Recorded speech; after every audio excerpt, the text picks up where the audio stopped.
കാർഷിക മേഖലയിൽ തുടക്കക്കാരാണ് ജോഷിയും മാത്യുവും.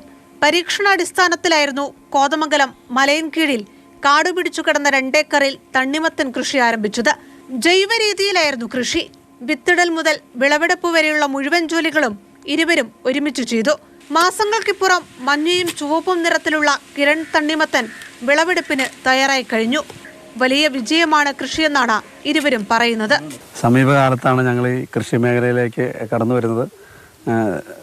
ഈ പാടത്ത് ഞങ്ങൾ തണ്ണിമത്തൻ കൃഷി ചെയ്ത് തീർത്തും ജൈവ രീതിയിലാണ് കൃഷി ചെയ്തിരിക്കുന്നത്. അതായത് കീടനാശിനികളോ രാസവളങ്ങളോ ഉപയോഗിക്കാതെ പൂർണ്ണമായും വിഷരഹിതമായിട്ടാണ് ഈ തണ്ണിമത്തൻ ഇവിടെ ഞങ്ങൾ ഉൽപ്പാദിപ്പിച്ചിരിക്കുന്നത്.